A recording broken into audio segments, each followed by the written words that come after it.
Mesdames et messieurs, bonjour, bonsoir à tous et à tous et bienvenue dans notre émission Eco & Co, l'émission organisée, créée et animée par des étudiants.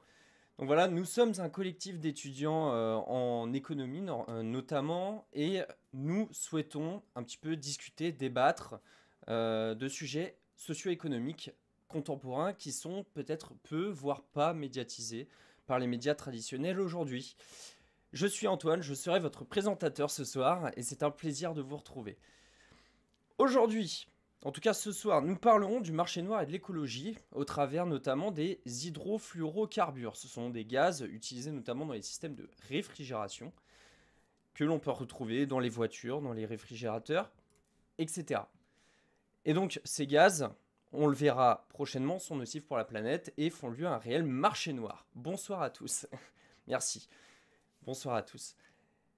Donc voilà, ces gaz sont présents notamment dans les outils du quotidien, notamment chez les particuliers.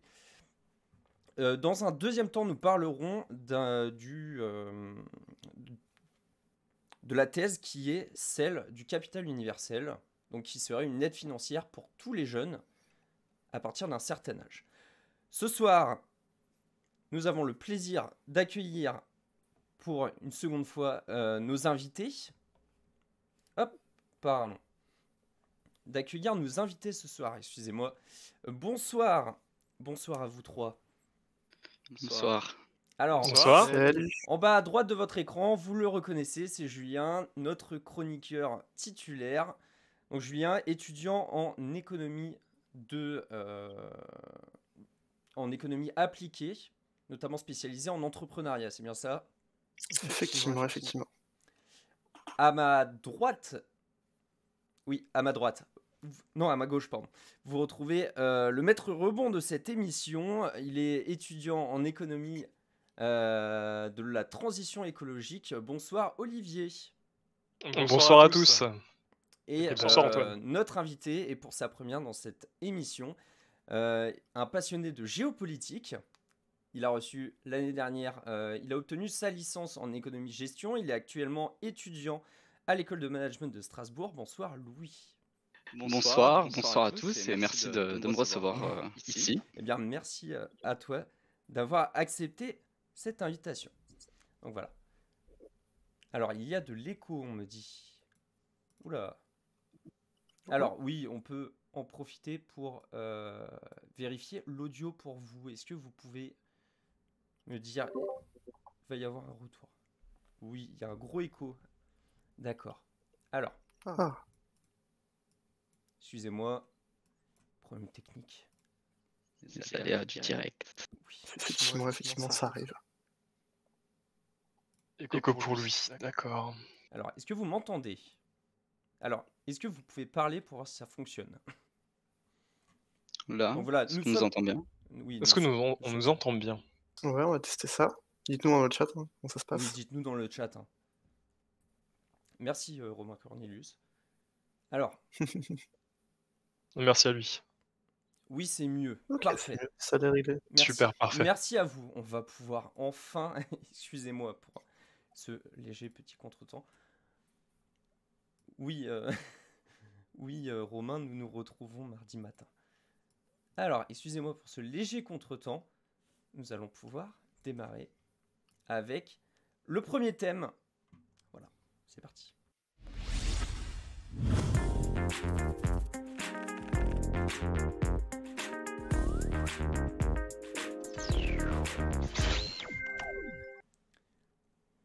Alors, le marché noir et l'écologie.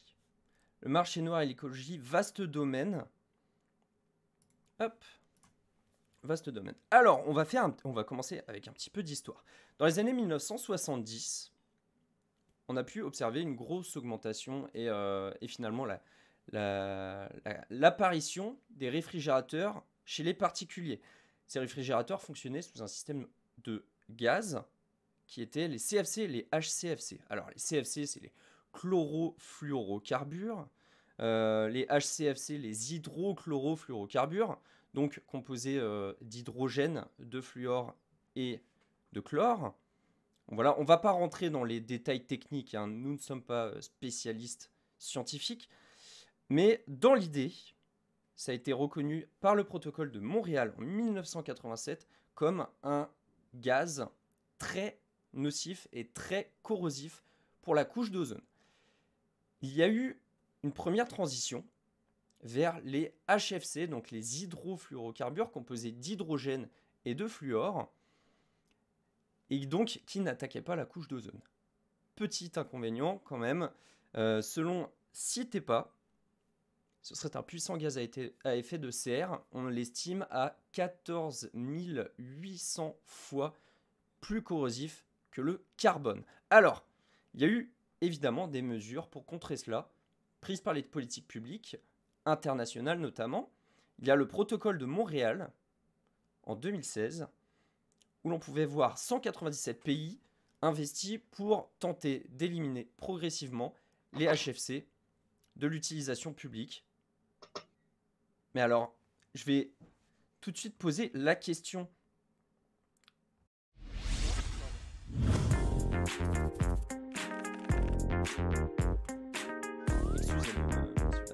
Excusez-moi,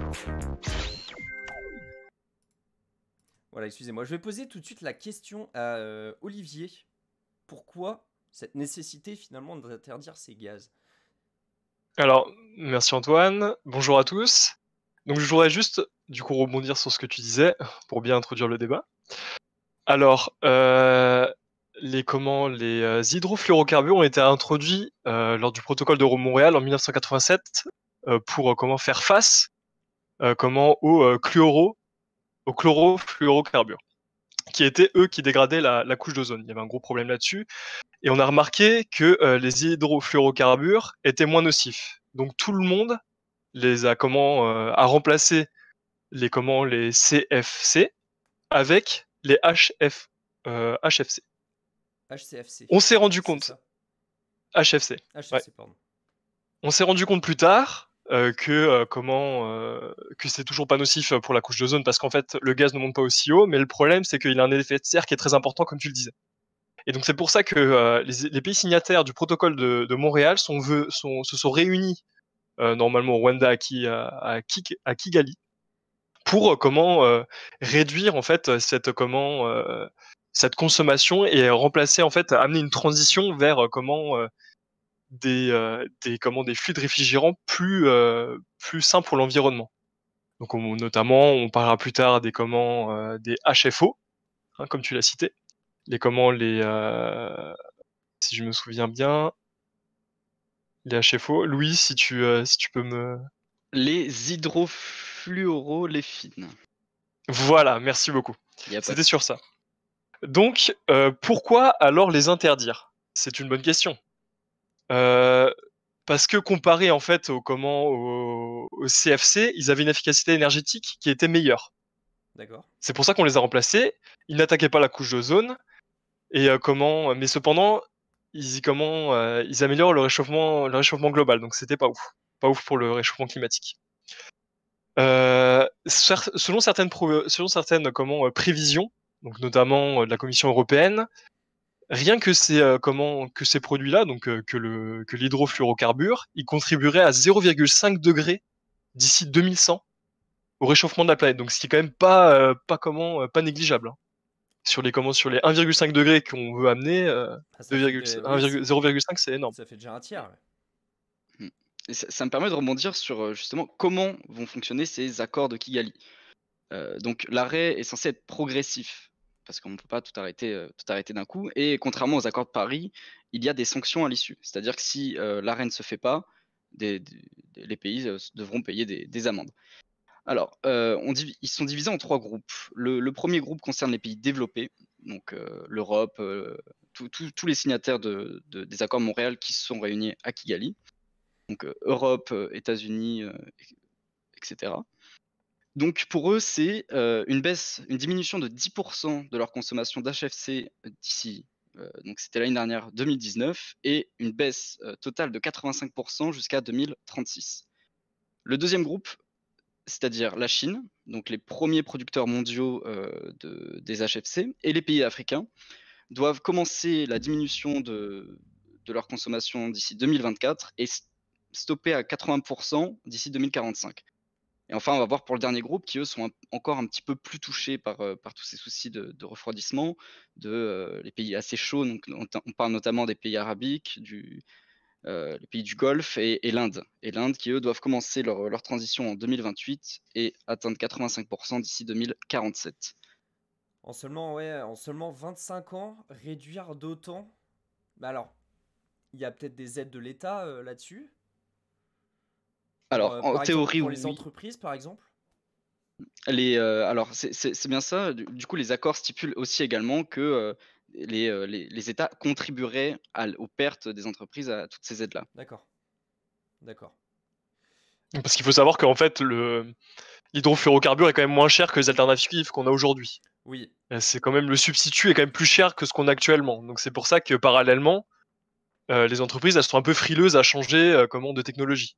Oui, et alors c'est pour ça qu'il faut les inciter. C'est pour ça d'ailleurs qu'il y a un amendement. Donc c'est pour ça que chaque entreprise va essayer, l'État, la Commission européenne vont essayer de stopper ces apports de HFC et les amener vers du HFO pour pouvoir moins que la planète se réchauffe. Notamment avec la loi finance de 2019, donc l'article 197, où en 2019, donc le gouvernement établit qu'on paye 15 € de taxes par tonne de CO2 équivalent, c'est-à-dire le nombre de produits qui équivaut à une tonne de CO2 rejeté, le même impact. Et d'ici 2025, on double cette taxe, c'est-à-dire à 30 € par tonne de CO2 équivalent. D'accord. Alors, justement, pour embrayer un peu là-dessus, pour résumer, pour l'instant, on utilise principalement du HFC parce que c'est moins cher. Et on souhaiterait tendre vers le HFO, qui serait meilleur pour l'environnement, mais plus cher. Alors, Alors moi, en tout cas, dans mes recherches, ce que j'ai vu, c'est que l'efficacité énergétique du HFO était similaire, même quelquefois meilleure que le HFC. D'accord. Cependant, moi, j'ai derrière d'autres informations qui me disent que pas forcément. D'accord. Moi, je pense que c'est quand même meilleur, mais bon, voilà, c'est assez limité. Ça dépend sur quelle utilisation. C'est Parce meilleur. que bon, Vas-y, je t'en prie. Excuse-moi. Donc, ce qu'il faut savoir, c'est que c'est utilisé dans les bonbonnes, dans les réfrigérants, ce genre de choses-là. Ok. Vas-y, du coup, Louis. Oui, du coup, c'est meilleur d'un point de vue énergétique, mais d'un point de vue écologique, ça l'est aussi également, mais on y retrouve quand même certains problèmes. C'est-à-dire son produit de dégradation. Donc, si je ne me trompe pas, c'est le produit qui est censé faciliter sa destruction, tout simplement, qui est le TFA, qui est Exactement. très nocif pour la santé, car il D'accord. reste dans l'eau et il peut entraîner de nombreux soucis. Donc alors il est comment il est nocif, donc à une certaine dose, à une dose assez élevée, il est nocif et en plus il met beaucoup de temps à se dégrader. Il met très longtemps, il met plus de 14 000 ans, il me semble, à se dégrader, si je dis pas de bêtises. Donc C'est ça. c'est quand même un long un laps de temps qui est quand même assez énorme, assez conséquent. Hein. Mais du Donc il coup, faut pas le négliger. les entreprises derrière, du coup, enfin, pour elles, ça va être plus intéressant de garder quand même du HCFC. Financièrement, c'est ça. Et parlant, oui. Oui, Parlant financièrement, oui. Alors, on veut aller vers des HFO, mais ce qu'il faut savoir, c'est qu'il y a plusieurs alternatives. Il n'y a pas que le HFO. Hein. Il y a le propane, mais bon, le propane, c'est pas ouf comme gaz. Il y a le dioxyde de carbone. Il y a l'ammoniac, mais l'ammoniac, le problème, c'est que c'est toxique. mhm, Donc, on peut pas l'utiliser dans les réfrigérants. Donc, il y a vraiment que le HFO qui remplirait en fait cette caractéristique-là. d'accord. Et alors, là, on va embrayer sur la question. C'est que il y a un réel marché caché, souterrain de HFC. C'est bien ça, on l'estime, enfin l'agence d'investigation Kroll, qui a mené toutes ces recherches, estime que pour l'Europe seulement, c'est un total de 34 millions de tonnes de CO2 équivalents qui sont achetés illégalement, donc qui sont également du coup transmises également par an. C'est-à-dire 33% au-dessus du quota autorisé. Ça correspond, tous ces chiffres correspondent globalement au parc automobile de l'Espagne en un an. Donc Ah ça veut dire oui, que chaque année, on rajoute 25 millions de voitures, enfin l'équivalent de la consommation de 25 millions de voitures. d'accord. Voilà, c'est ça. Donc, c'est à peu près. Donc, pour vous donner des chiffres, hein, notamment pour montrer que ça a quand même une sacrée ampleur, cette fraude, c'est il y a été recensé entre mars et décembre 2019 plus de 228 cas de fraude au HFC. Et c'était sur quelle Donc, échelle ça C'était à l'échelle européenne. à l'échelle européenne, oui, c'est même pas mondial. Et encore, c'est que la partie émergée de l'iceberg, Oui, c'est ce qu'on a pu établir. Voilà, c'est ce qu'on a pu établir. Parce que le problème du coup du marché noir, c'est des sources là-dessus, d'avoir des chiffres, ce qui est très difficile à avoir. oui, Donc c'est quoi le problème? Le problème derrière de cette fraude, c'est que les entreprises, elles sont appâtées par le gain, donc par le faible coût. Elles ont du mal en fait à amener une transition, ce qui est normal. Mais le problème, c'est que il y a beaucoup en fait d'entreprises chinoises. Donc en fait, il y a des importations qui viennent en fait en Europe, qui viennent de Chine, notamment d'Inde. Et ces produits-là, le problème, s'ils ne marchent pas par le marché, on va dire commun, ils ne sont pas contrôlés. On n'a pas une traçabilité du produit, on ne sait pas exactement non plus la composition du produit.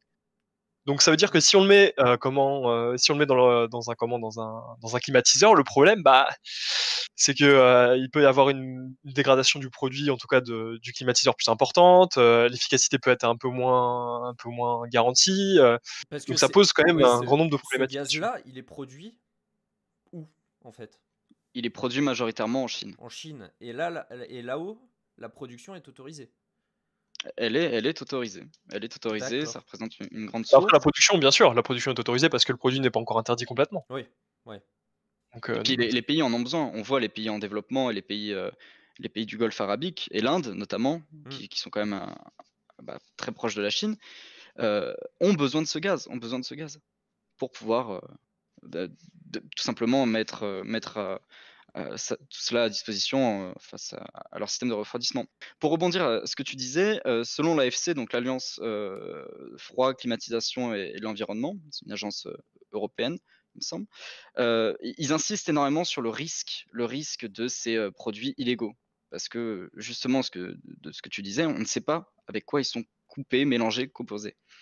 Et ils estiment que les transports, de ce qu'ils ont pu remonter, parce qu'il y a une logistique derrière, on va en parler juste après, ces transports s'effectuent par la Pologne, l'Hollande, l'Espagne et la Roumanie. C'est-à-dire quand même des pays européens qui sont investis dans les accords de Kigali, ce qui pose quand même un certain problème. Un problème de douane, on ne sait pas encore. On va voir ça un petit peu après, tout ce qui est logistique. D'accord. Alors, moi j'ai encore une petite question. Du coup, ce marché noir, économiquement, quel est son impact? en fait? D'un point de vue plutôt économique ou socio-économique. Derrière, est-ce que il y a comment dire? Qu'est-ce que En fait, ça on en a, fait, qu'est-ce que ça empêche plutôt? on n'a pas beaucoup, on n'a pas de chiffres précis Ouais, sur bah comment, oui, oui, oui. sur le réel impact, qu'a ce marché noir. C'est encore trop frais, trop récent.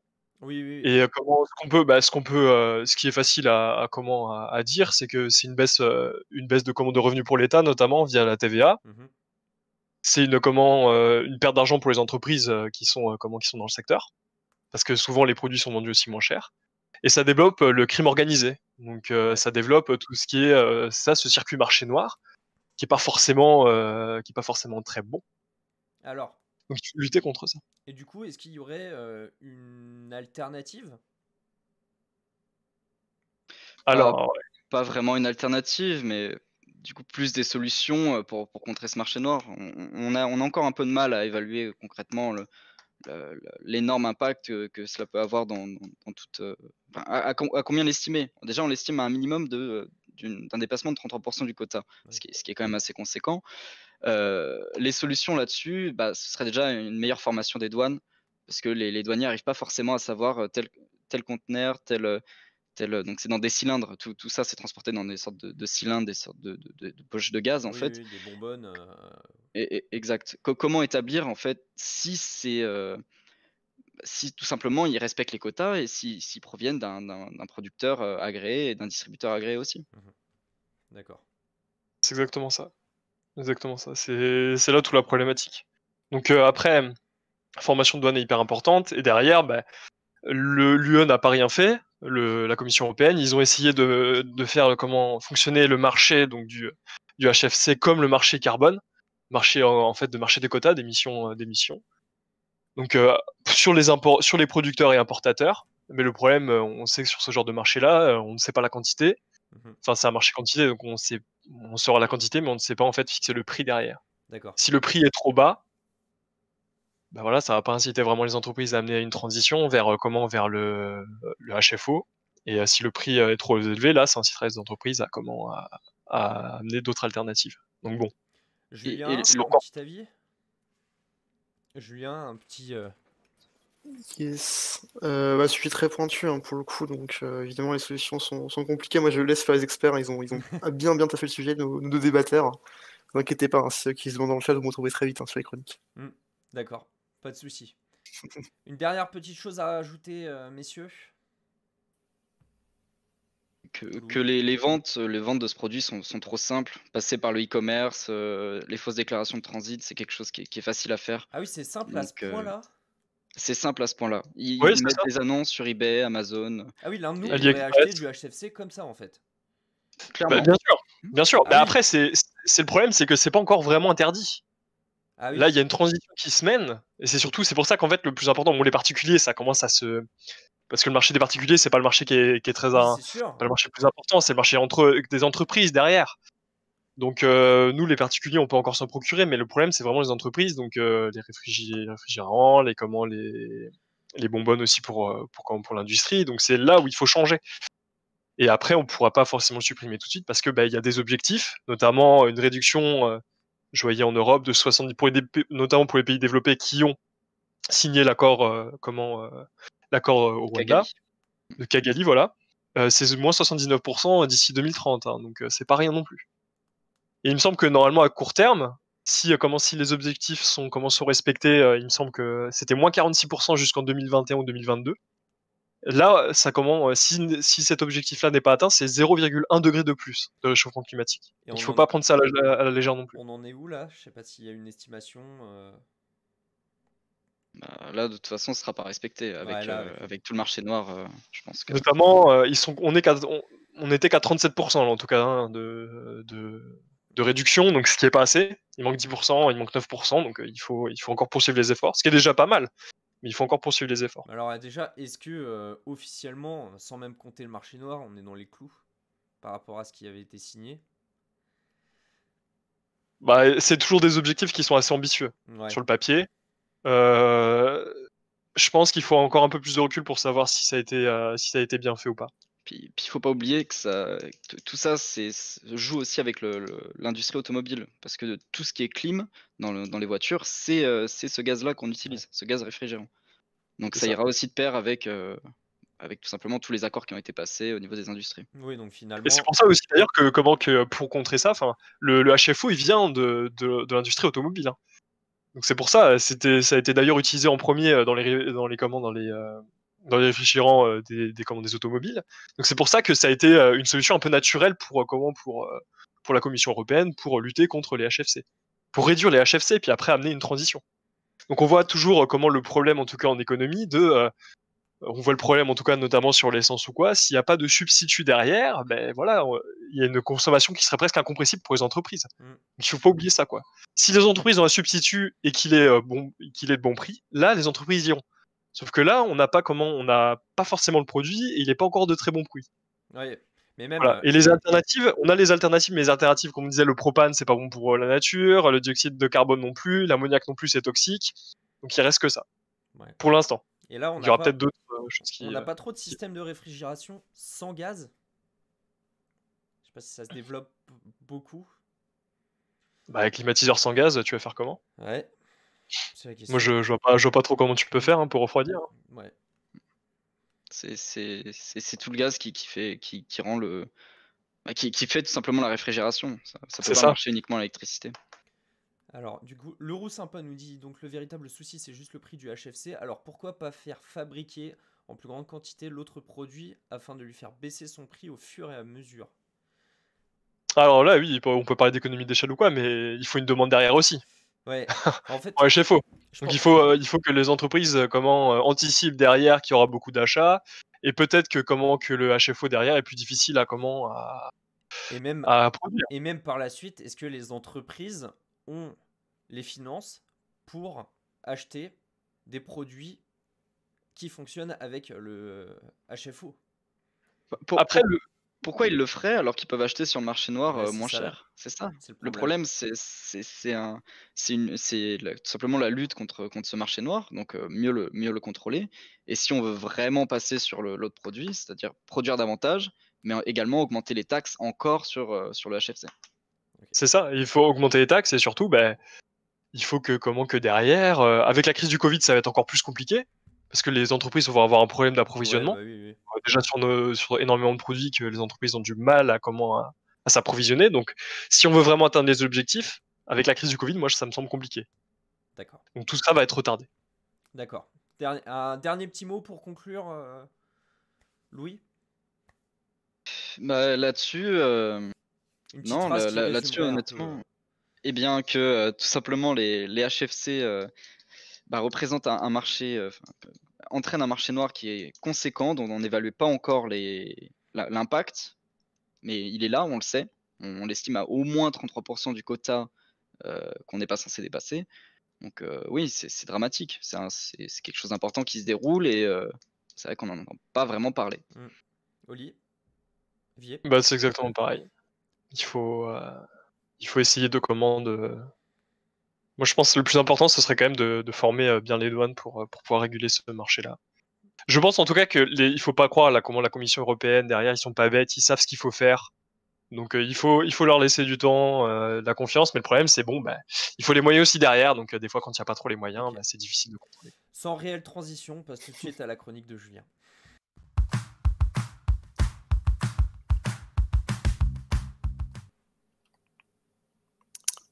Bien, c'est parti, merci pour cette petite transition, Antoine. Bonsoir tout le monde, j'espère que vous allez tous très bien. Pour ce premier sujet de première chronique, vous avez dû peut-être le voir dans différentes communications, on va parler des jeunes. On a un petit peu parlé sur la réforme des APL, sur la précédente émission.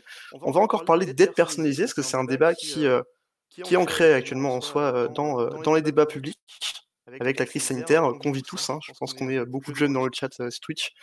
Et on vit beaucoup de choses compliquées en ce moment avec cette crise sanitaire.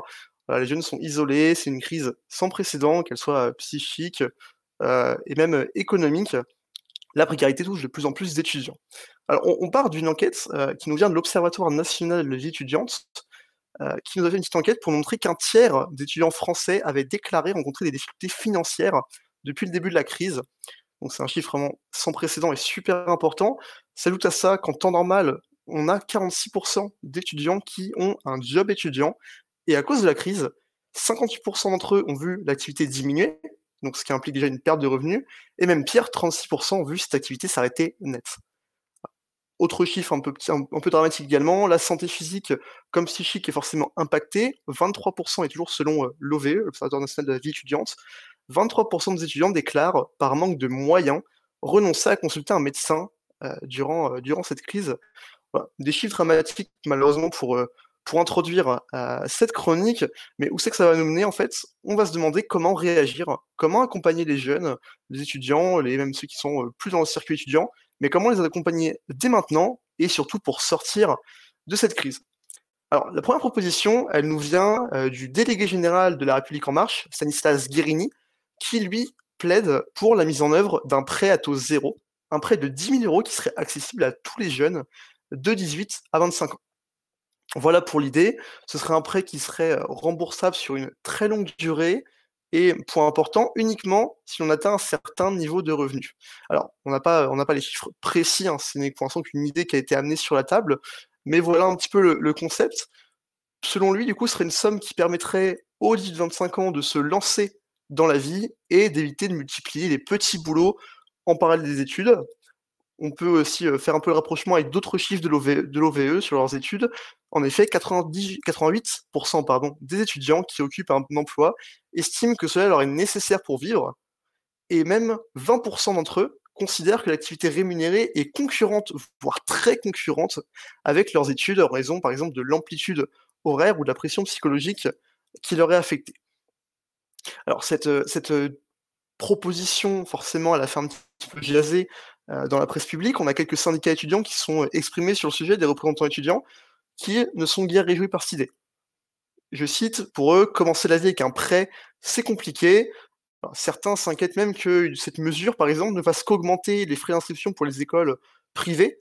En effet, si on sait qu'un maximum, en tout cas les étudiants, les jeunes, ont accès à un taux zéro de 10 000 € assez facilement, les écoles privées pourraient s'en servir aussi pour augmenter leurs frais d'inscription. Et voilà. Et c'est de l'argent en fait public qui ressortirait dans le privé. Ce serait une mesure qui ne ferait que déplacer le problème et qui n'aiderait pas en faveur des jeunes. Voilà pour la première solution. D'autres solutions sont envisagées. Encore une fois, du côté des syndicats étudiants qui ont fait pas mal de propositions à la presse ces derniers mois, qui travaillent ardemment sur le sujet. D'un côté, par exemple, on propose une allocation d'autonomie, une aide universelle, pour déjà faire face au système de bourse défaillant, et on plaide par exemple pour l'extension du RSA aux moins de 25 ans. Alors le RSA, le revenu de solidarité active, c'est une prestation qui existe à l'heure actuelle, et qui vient compléter les revenus d'une personne démunie ou ressources faibles, afin de lui garantir un revenu minimal. Ça, c'est pour les personnes qui sont en recherche d'emploi. Alors, il y a une première expérimentation qui a été quand même faite, et qui a été mise en place très récemment, qui va être mise en place, mais qui a été votée très récemment. En effet, ça a été voté le lundi 15 mars, donc c'est assez récent, et ça va être mis en place dans la métropole lyonnaise, métropole de Lyon. Alors, c'est un principe sur le nom de Revenu Solidarité Jeune, qui va être mis en place pour accompagner à hauteur de 300 à 400 € par mois quelques 2000 bénéficiaires. Voilà, une première enveloppe de 10 millions d'euros pour expérimenter l'extension potentielle d'un RSA jeune au niveau national. Alors ça a été voté à Lyon, mais ça va à l'heure actuelle encore à l'encontre des positions du gouvernement. Et troisième solution, troisième chose envisagée à ce sujet-là pour accompagner les jeunes, c'est l'extension de la garantie jeune. Alors qu'est-ce que c'est? C'est une mesure qui est déjà en place.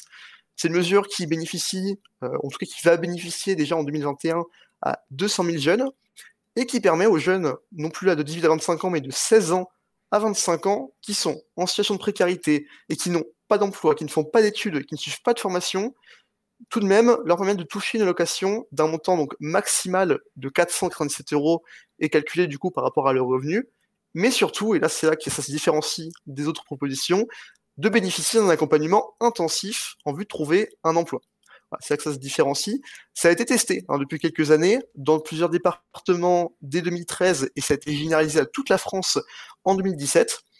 Donc c'est réservé aux personnes, comme on l'a dit, en situation de précarité, qui n'ont pas d'emploi et qui ne sont pas en formation, dont les ressources n'excèdent pas 447 € mensuels et qui n'ont pas de soutien de leurs parents. Voilà, c'est des jeunes qui sont très défavorisés, un peu en galère globalement, hein, et on a un accompagnement qui leur est créé vers l'insertion professionnelle, du coup une aide quand même, une allocation, pour les aider à s'en sortir.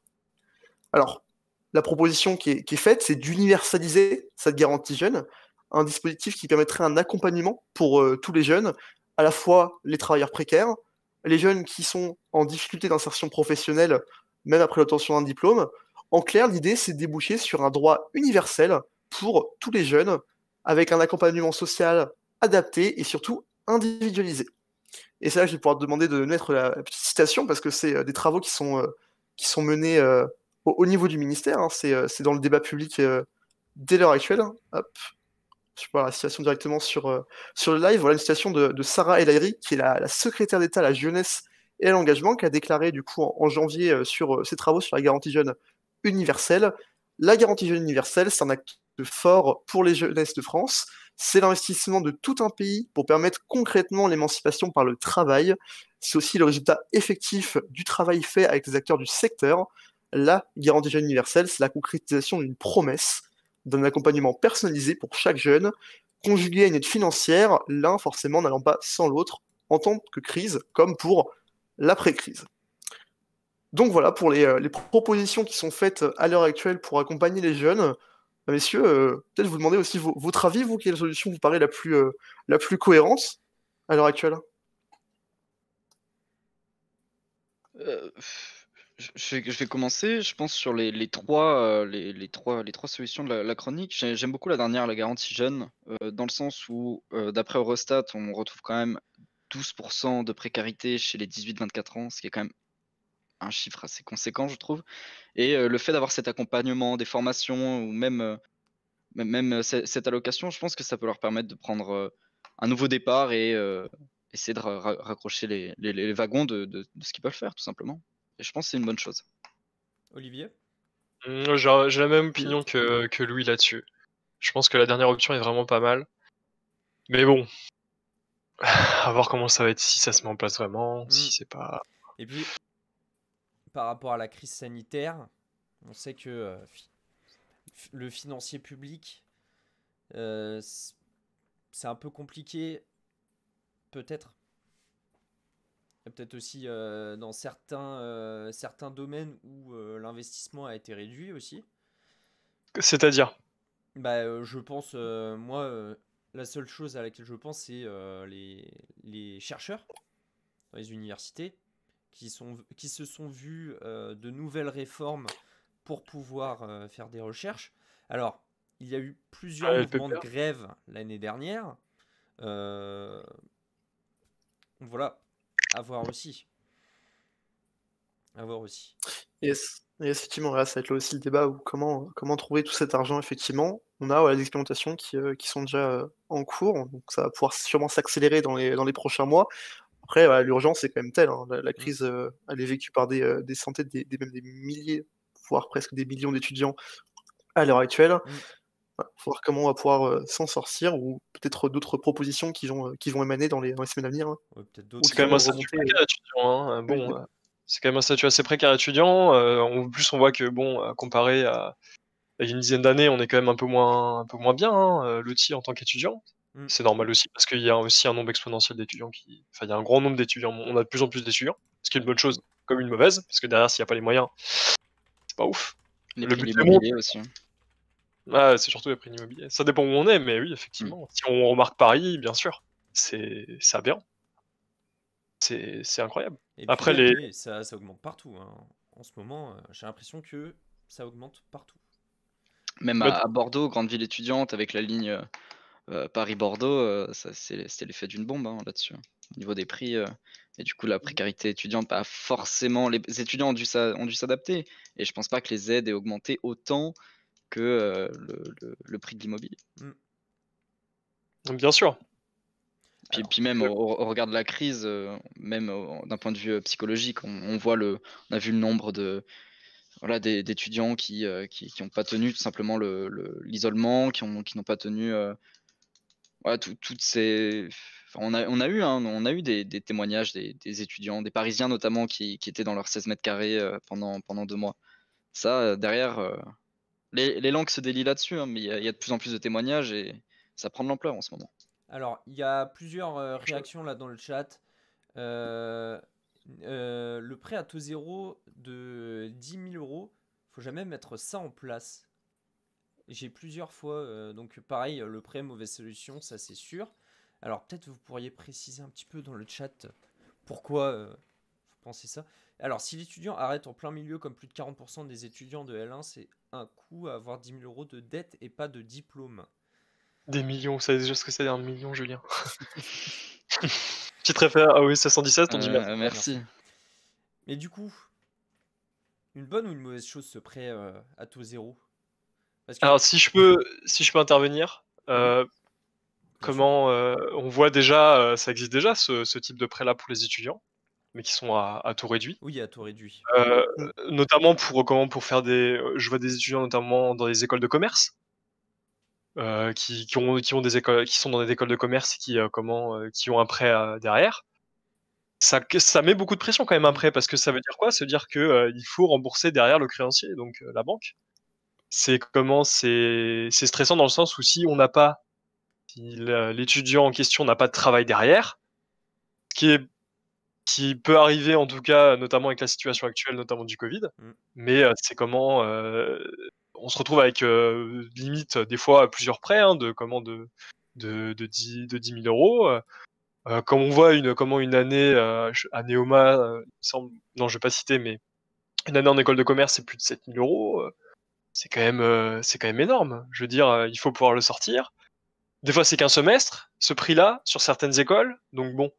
Comment on fait derrière? Donc ok, je paye ça déjà pour les droits d'inscription limite.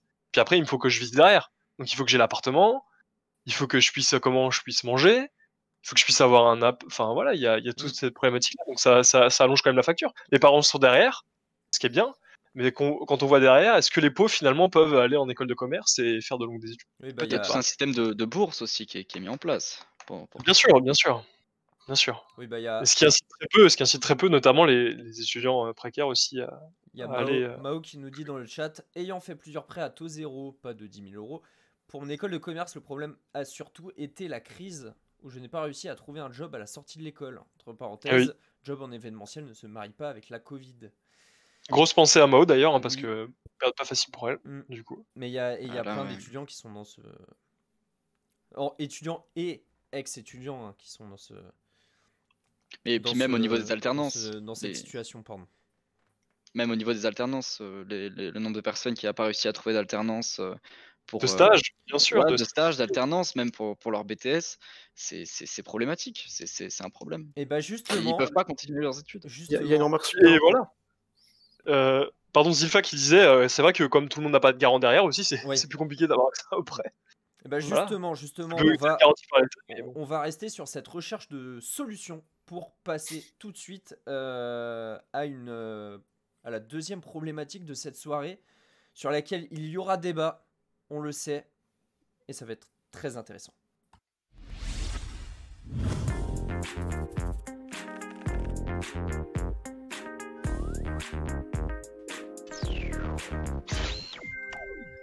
Et donc j'en profite aussi pour, voilà, je vois le Wisebot qui s'agite.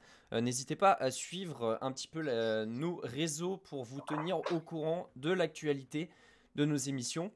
Donc voilà, nous on va continuer à faire cela. Si ça vous intéresse, n'hésitez pas à aller voir les liens qui sont actuellement dans le chat. Alors, revenons un petit peu en arrière. Revenons à l'Antiquité. Ouais, un petit peu d'histoire. J'adore l'histoire, vous le savez. Revenons à l'Antiquité, notamment dans la culture chinoise, inca, aztèque et germaine. À cette époque-là, il était coutume d'offrir à un jeune couple qui venait de se marier un lot de terre, c'est-à-dire une portion de terre pour qu'ils puissent s'établir, créer leur vie de famille, leur maison et qu'ils puissent commencer leur vie active sans débuter de rien. Alors évidemment, cette tradition, cette coutume, elle a disparu avec l'essor du marché d'échange et de l'hérédité des terres aussi. Mais elle était encore présente dans la monarchie russe jusqu'à la révolution russe qui est apparue en 1917. Et cette idée-là, elle n'est pas tombée dans l'oubli. Elle est revenue un petit peu avec Thomas Paine, donc, qui était un économiste anglais qui a activement participé notamment à la déclaration d'indépendance des États-Unis, qui a participé aussi en soutenant la Révolution française, en proposant notamment une aide aux personnes les plus démunies, un système de retraite pour les personnes les plus âgées et une aide financière aux jeunes. Et cette idée-là, donc voilà, Thomas Paine, pour se situer, c'est fin 18e, début 19e siècle, donc 1800 et quelques. Donc c'est encore quand même assez vieux, mais en comparant avec l'Antiquité, ça reste plus contemporain. Cette idée, elle est revenue avec un homme dont on va parler ce soir, Thomas Piketty. Donc voilà, Thomas Piketty, économiste français de renom et de renommée internationale qui n'est plus à prouver, très discuté aussi. Hein. Les idées de Thomas Piketty sont très discutées, on en reparlera tout à l'heure, et qui a travaillé notamment sur le domaine des inégalités économiques, et qui avait formulé ceci. Je propose un héritage pour tous, où tout le monde hériterait de 120 000 euros à 25 ans. Alors, dans un premier temps, nous, on est entre jeunes, étudiants, voire entrant dans la vie active. Cette idée, elle pourrait paraître assez intéressante. Elle permettrait de rembourser des dettes, notamment des dettes et des prêts étudiants. Elle pourrait se permettre d'acheter ou de louer un bien immobilier. En bref, de se préparer au mieux pour sa vie active. Mais pour commencer, c'est sûrement une question que tout le monde se pose, et je vais la poser à Louis pour démarrer. Eh bien, pourquoi, en fait? Pourquoi? C'est beau, mais c'est pas, ça n'existe pas. C'est pas possible. C'est pas possible.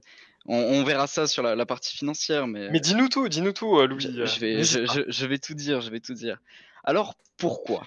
Pourquoi Thomas Piketty arrive à dire des choses pareilles? Alors bon, bien évidemment, ça s'inscrit dans son idéologie.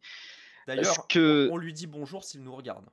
Évidemment. On lui passe, Gros on big lui up passe le bonjour. à Thomas Piketty. À Thomas Piketty.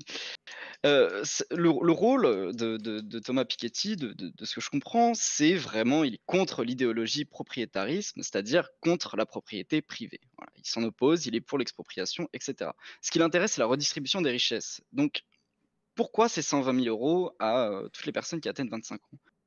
Tout simplement pour rajeunir le pouvoir économique. Ça, c'est indéniable. Rajeunir le pouvoir économique.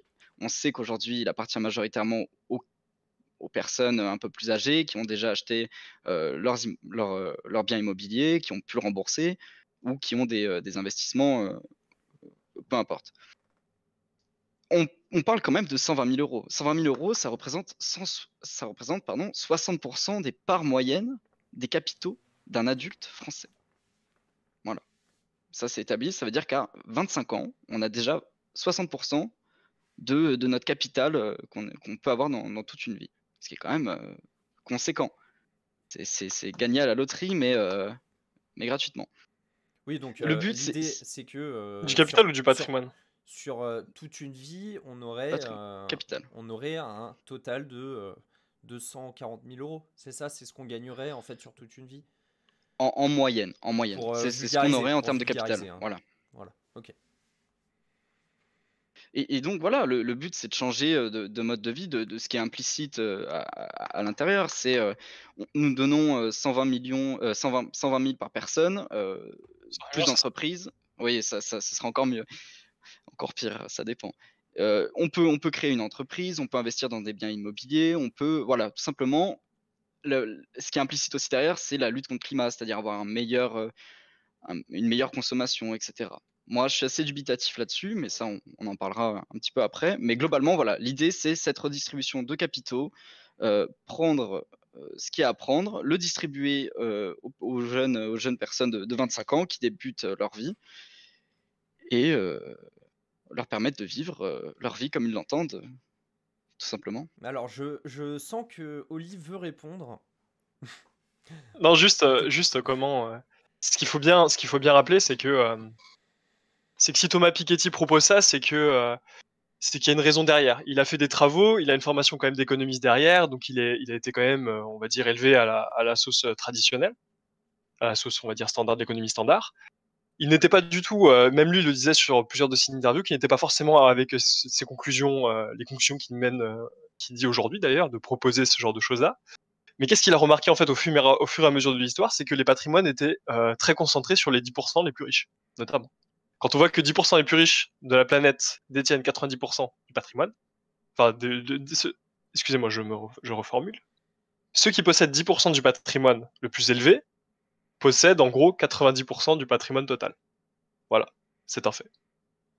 Oui. Qu'est-ce qui est important pour la vie économique? En tout cas, et ce qui a permis notamment une grande croissance, c'est qu'il y a eu, en tout cas sur ce qu'il dit, c'est qu'il y a eu un rebattement des cartes.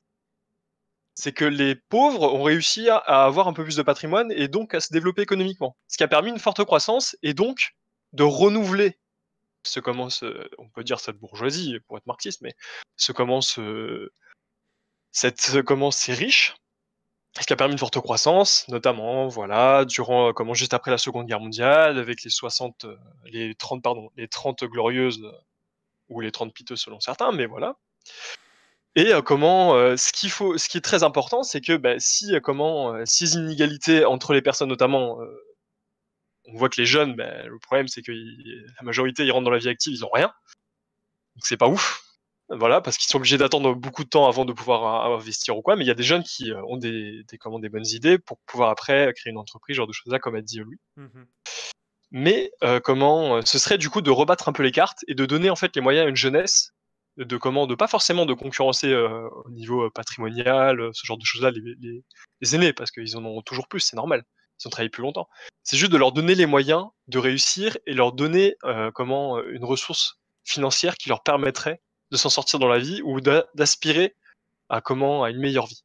Mais et surtout le point que je veux dire, c'est que c'est avant tout, je pense, idéologique et non pas économique. Ça commence à cette proposition, parce que si l'on se tourne du côté de l'économie standard, c'est pas très, je veux dire, bon, l'économie standard serait d'ailleurs plus d'accord pour le revenu de base, mais ça c'est un autre sujet. Mais voilà, ça commence, ce qui poserait d'où après le derrière. titre de son livre, Capital et idéologie.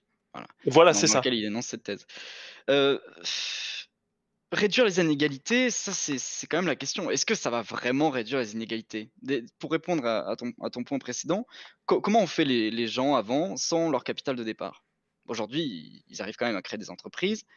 Il y a quand même une certaine porosité dans Excuse-moi, avant, tu veux parler de avant comment? Parce que moi, Oui, quand je vois avant, ça peut être de 200 ans, tu non, vois. non, non, non, non, du point de vue que tu viens d'énoncer sur Ah, ok, après-guerre. voilà, D'accord. les personnes, comment ils ont fait pour développer leur entreprise? Tout simplement, comme nous, ils n'avaient pas ces 120 000 euros. Alors, je pense que c'est possible, la preuve. Il y a aussi ce flou, cette porosité dans le mimétisme social, il me semble que c'est le terme, où les fils de cadres bon, ont plus de chances d'être fils de cadres forcément, mais où on Sûr. retrouve aussi les fils d'ouvriers, les fils de salariés qui ont de plus en plus de chances de faire des études aussi. C'est un fait, c'est acté. Non, mais qui reste quand même une minorité, hein, comparé aux fils de cadre. Hein. Ce qu'il Bien faut sûr. savoir, c'est que la majorité des fils de profs, les fils de cadre ou quoi, sont cadres après.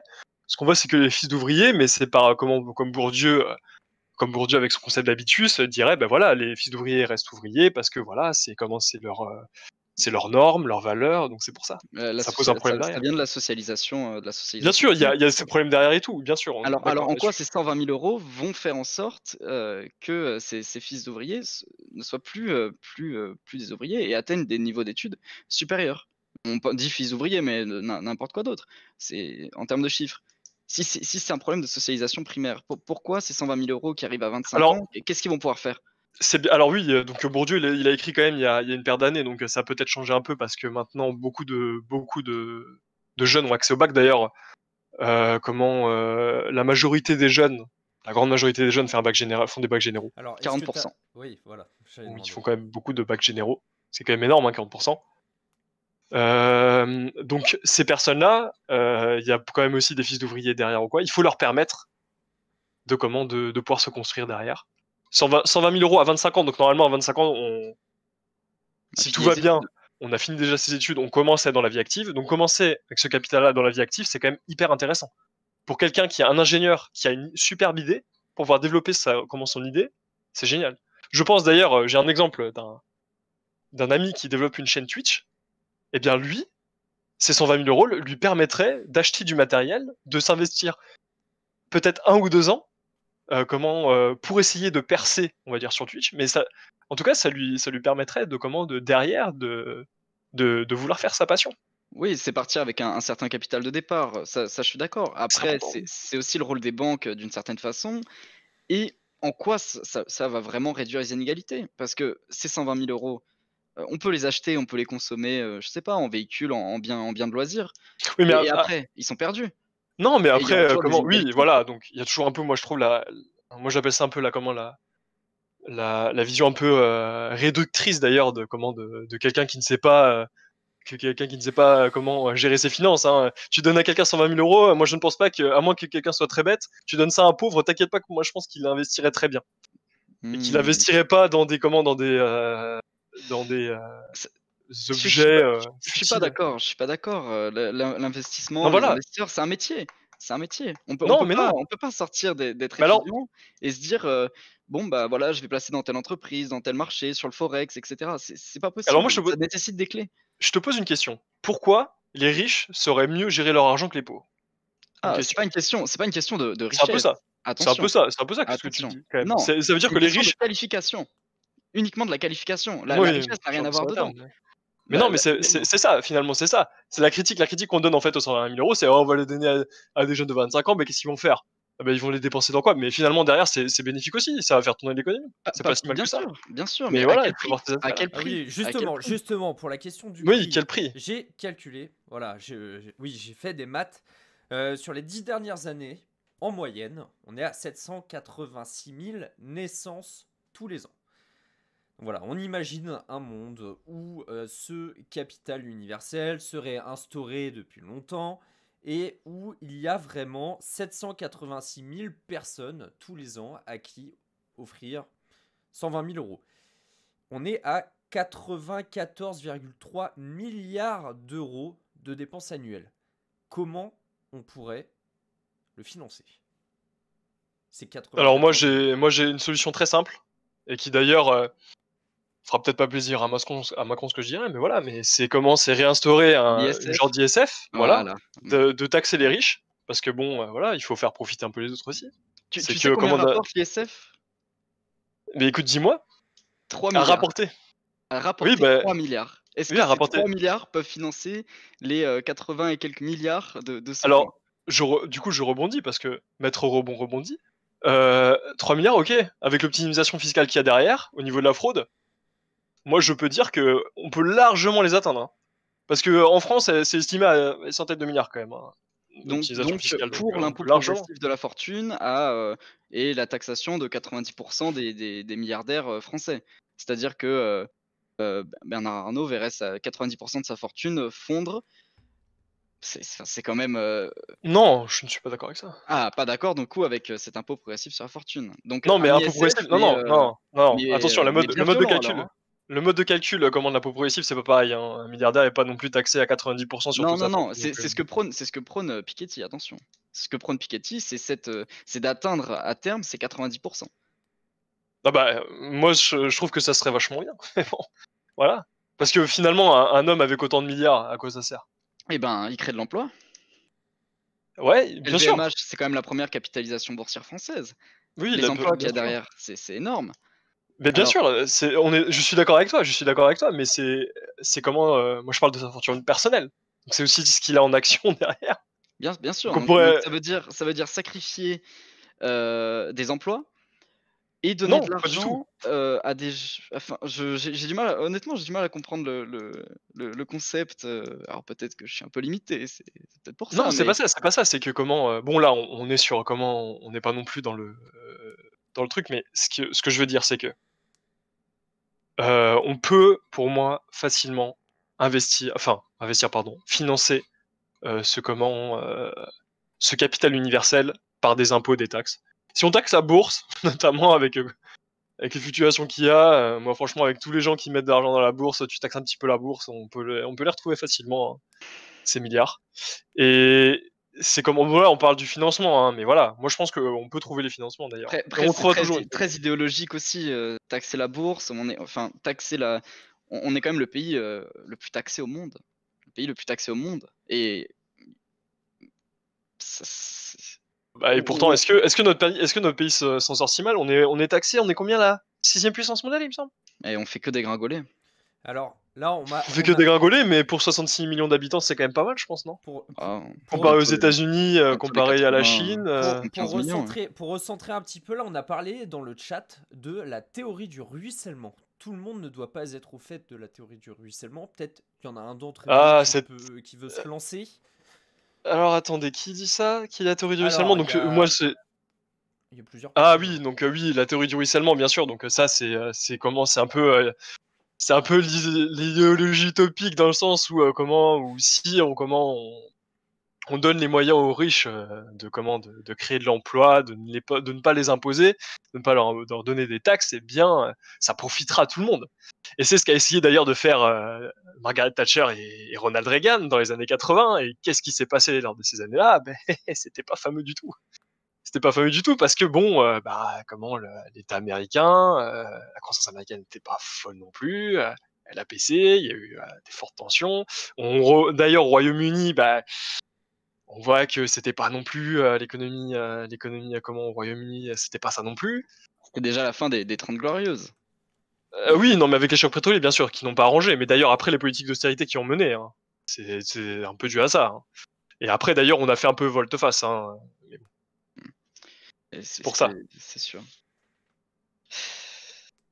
Alors, donc, je rappelle au chat... Non, mais je suis d'accord avec toi, Louis, que c'est un point idéologique qui pose beaucoup de questions, notamment de financement. Je suis d'accord avec toi. C'est quelque chose que je pense qu'il faut débattre démocratiquement. Comment le financer? L'argent tombe pas du ciel. On est d'accord. Donc on a déjà nos 20% de TVA sur tous les biens qu'on achète, c'est ce qui représente quand même. C'est la majorité des taxes françaises. Comment on peut dire aux Français qu'on va leur rajouter encore des taxes, qu'on va se débrouiller pour taxer davantage? Alors certes, avec un but utopique derrière, que tout le monde puisse toucher 120 000 euros à ses 25 ans, mais les personnes qui ne touchent pas cet argent, ceux qui ont déjà plus de 25 ans, ça veut dire qu'on sacrifie des dizaines de générations. Ça équivaut à quand même 40 ans pour atteindre un pseudo-équilibre de tout ça. Mais de toute façon, l'économie, c'est des sacrifiés, c'est ce qu'il faut savoir. Allons pas trop sur cette piste-là. Hein. Là, faut qu'on reste plutôt fixé sur l'idée d'un monde parallèle où c'est instauré. En fait. Donc, le parallèle où c'est instauré, c'est ça, c'est que, je le redis, c'est idéologique avant tout. Il n'y a rien théoriquement, c'est un peu comme le revenu de base, hein, le revenu universel. C'est une proposition. Je pense que si utopiquement un jour l'État mettait ça en place, il y aurait d'autres aides qui sauteraient derrière, notamment. Alors, est-ce qu'on peut revenir quand même sur le financement de manière concrète? Quelle est la thèse de Piketty ou d'autres auteurs qui ont travaillé dessus? Ce serait quoi l'idée? Ce serait de taxer l'héritage? Ce serait de taxer... taxer d'ailleurs l'héritage, bien sûr, oui. Impôt sur la succession, ouais. Oui, donc ça, impôt sur la succession, impôt progressif sur la fortune et a fortiori l'ISF. Qui ne rapporte d'ailleurs rien parce qu'on n'ose pas taxer les riches en France, mais voilà. C'est pas pour ça d'ailleurs qu'ils se barrent. Hein. Ils ont taxé beaucoup les riches, mais c'est pas pour ça qu'ils se barrent. Ils sont d'ailleurs très contents d'être en France parce qu'on a un bon système de santé. Bien sûr. Après, voilà. C'est pas une question d'argent. C'est pas une question d'argent. Ils restent pas pour le système de santé. Ils peuvent très bien payer des médecins aux États-Unis s'ils ont autant d'argent. C'est pas problématique là-dessus. Je me pose une question de mon côté aussi, en question de cohérence, même si ça reste une idée idéologique. Qu'est-ce que ça changerait au quotidien de 700 000 Français chaque année d'avoir du coup ces 65 000 euros, sachant que tout le monde l'aurait? Qu'est-ce que ça changerait en fait?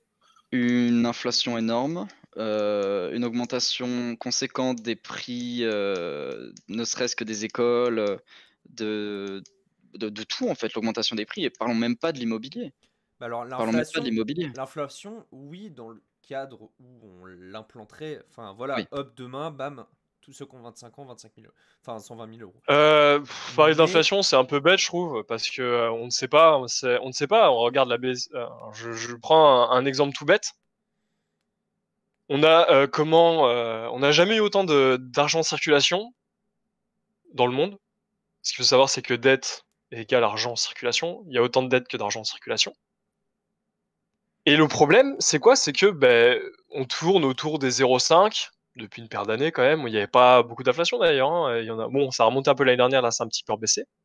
Mais comment on tourne autour des 1% d'inflation autour de la zone euro? La BCE imprime des milliards et des milliards d'euros, notamment dans sa politique de quantitative easing, pour pouvoir en fait soutenir les banques derrière et créer, en fait refaire un peu d'inflation, parce que avoir de l'inflation, ça permet aussi d'avoir derrière de la croissance. Mais le souci, c'est que en fait, on pourrait donner de l'argent aux jeunes, mais s'ils le dépensent pas dans l'économie, il n'y aurait pas d'inflation. Et en fait, hypothétiquement, c'est si on met des conditions à l'utilisation de cet argent, peut-être que oui. Mais en fait, on ne sait pas vraiment. On donne de l'argent, mais en fait, on ne sait pas vraiment quelles sont les conséquences derrière. On a que des suppositions. L'inflation, ça fait une paire d'années quand même qu'on en a pas beaucoup. Hein. C'est pour ça qu'on suppose. C'est pour ça qu'on suppose. C'est quand, Mais- c'est quand même conséquent. 120, ça équivaut à 80 milliards d'injectés dans les ménages. 80 milliards 80 d'injectés dans les ménages. C'est pas rien, 80 milliards. Après, c'est une thèse en fait qui peut être défendue notamment par, ça rejoint un peu les idées de Keynes derrière. C'est que ça commence à. Alors moi, de mon point de vue, si on regarde en fait les comptes d'épargne des Français, il n'y a jamais eu autant d'épargne. Il y a énormément d'épargne, les gens ne dépensent pas. Si les gens ne dépensent pas, il ne peut pas y avoir d'inflation derrière, la machine elle tourne pas, elle est bridée. Donc en fait, si on leur donne ces 20 milliards, excusez-moi, pas 20 milliards, c'est 120 000 euros, 125 000 euros, peut-être que finalement les jeunes de 25 ans, qu'est-ce qu'ils vont faire? Ils vont épargner et pas forcément leur mettre dans le système économique. C'est ça aussi. Tout dépend en fait de la situation économique, de la situation dans laquelle on est. Je prends comme exemple la situation dans laquelle on est, le Covid-19, on ne sait pas quand on va en sortir. Les entreprises n'ont pas d'horizon. Donc finalement, c'est très difficile de se projeter sur l'avenir, donc, dans le sens derrière, d'investir, de pouvoir en fait faire tourner la machine. Mais sauf que là, non. Donc en fait, finalement, si on donne cette somme, hypothétiquement, en partant du postulat que ce serait aujourd'hui, peut-être que les jeunes finalement ne feront qu'épargner et donc en fait s'assurer, on va dire, pour le futur. Donc en fait, oui, on ne sait pas. Peut-être. J'ai du mal, honnêtement, j'ai du mal à croire que tous les jeunes vont épargner ces 120 000 euros. Non. Ah non, ils vont les jeunes. Mais on ne veut pas, ce n'est pas l'intérêt de les épargner. On veut pas qu'ils épargnent. Allez, On ne veut pas qu'ils épargnent, on veut qu'ils la mettent dans. Pardon, excuse-moi, je finis ma phrase, RM. Juste, on veut qu'elle soit dans le système économique. Oui, mais c'est de l'argent qui. Bon, je t'en prie. Donc voilà, oui, juste pour conclure, Mao avait demandé que feriez-vous, vous, avec 120 000 euros? Là, maintenant, tout de suite. Oli. J'y ai. Comment? Excuse-moi. Qu'est-ce que tu ferais là si tu touchais à 120 000 euros? On répond très brièvement, hein, on va enchaîner sur. Qu'est-ce que je ferais si j'avais 120 000 euros là? Ouais, maintenant. Bah écoute, ça pourrait me permettre de souffler et de penser en tout cas à des projets. C'est vrai que je n'ai pas vraiment réfléchi à la question, mais en tout cas, je pense que je pourrais me lancer dans des projets professionnels plus ambitieux. Et du coup, tu es plutôt pour ce capital universel ou contre? Je pense que, au vu en fait du taux de chômage des jeunes et au vu de la difficulté, je pense, grandissante de s'insérer dans le marché du travail, et notamment aux jeunes de créer ou d'entreprendre, je pense que ça serait une bonne chose, mais je mets entre parenthèses, peut-être avec sous conditions quand même, le 120, ce capital-là universel. Même si je prendrais quand même le parti de Piketty et je serais pour. Louis, même question, qu'est-ce que tu ferais avec 120 000 euros? Bah déjà, investissement dans l'immobilier, c'est une valeur sûre. Il faut pas perdre. On est d'accord, ouais. Faut pas perdre d'idée de ça. Un petit peu pour se faire plaisir, parce que je pense que voilà, on a tous nos petits vices là-dessus. Et le reste, donc, trouver des solutions d'investissement, peu importe où, mais qui puissent rapporter, faire fructifier tout cet argent. Pour ou contre? Contre, sur le papier c'est bien, c'est beau, mais je pense que tout cet argent, on pourrait investir dans des choses beaucoup plus concrètes, c'est-à-dire des plans de résidence universitaire pour des étudiants, la gratuité des transports urbains, pas seulement réduire tout ça au capital, mais vraiment aux infrastructures et à l'éducation. Et je pense que ce serait beaucoup plus bénéfique que de juste donner un chèque de 120 000 euros à des jeunes. Julien, Juste permettre de leur vas-y, une meilleure formation, termine, je t'en prie. d'habiter dans des endroits, pas comme Paris, mais vraiment de qualité, où ils peuvent augmenter leur niveau d'études, leur éducation, et ainsi vraiment faciliter de façon la plus Oui, leur tranquille niveau de possible. vie, derrière. Voilà, c'est ça. Julien, pour ou contre? Enfin, non, Euh, 120 000 euros. Ah, les 100 000. Ouais, Bah, quand moi, même. moi, j'allais dire justement, j'allais partir sur ça, sur ce constat d'investissement dans l'immobilier. En fait, tout le monde le ferait. Et ça rejoint ce qui était dans le chat, hein. Je pense que moi, je prends les 120 000, je les investis, mais pas en France. Oui, Et oui, voilà, à ça le risque l'étranger, aussi. ouais. Oui, c'est vrai qu'on l'a pas dit, mais c'est vrai que le Mm. risque peut être d'être investi à l'étranger, donc notamment ouais.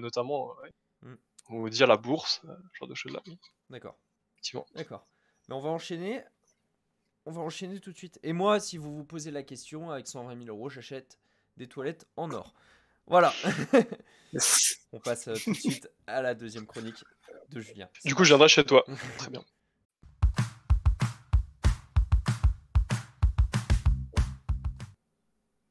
C'est parti pour la deuxième chronique. Alors, on va parler d'un sujet brûlant d'actualité de ces dernières semaines, puisqu'on va s'intéresser à OVH, l'entreprise On vous héberge, et l'incendie qui s'est déclaré dans la nuit du 9 mars sur le site d'OVH Cloud à Strasbourg. Dans cette nuit-là, du coup, il y a un des 4 data centers du campus, le SBG2, qui a été entièrement ravagé par les flammes. Il y a même un deuxième, le SBG1, qui a été partiellement endommagé. Sur les 12 salles serveurs, 4 ont été détruites. Alors, ça, vous avez sans doute entendu parler de cette actualité, mais à quoi ça correspond? Qu'est-ce que OVH et pourquoi ça a eu un impact sur l'Internet français? Un gros impact depuis quelques semaines. D'abord, OVH, du coup, c'est le géant français du cloud computing et de l'hébergement web. Globalement, selon plusieurs estimations qu'on peut retrouver dans la presse, OVH, ça héberge les 2 tiers de l'Internet français. Pour voir un petit peu le monstre, c'est considéré du coup comme une licorne. Alors, une licorne, c'est quoi? C'est une entreprise qui est valorisée à plus d'1 milliard de dollars. Donc, voyons un peu le niveau en fait d'OVH, l'importance qu'a OVH, et c'est une grande fierté aussi, hein, que c'est une entreprise française, donc c'est une grande fierté pour notre pays. Mais voilà, il y a eu cet incendie-là. Pour continuer sur la grandeur un peu d'OVH, c'est 32 data centers, 400 000 serveurs qui sont même conçus, assemblés directement par leurs soins. Ça héberge 18 millions d'applications web et même plusieurs centaines de milliers d'instances cloud tous les mois. OVH totalise 1,6 million, pardon, pas 1,6, oui, c'est 1,6 million de clients sur 140 pays, parmi lesquels on a 14 des 40 cités du CAC 40, 35 des 100 plus gros sites de e-commerce français. Depuis 1999, OVH Cloud, ça a produit plus de 1,1 million de serveurs.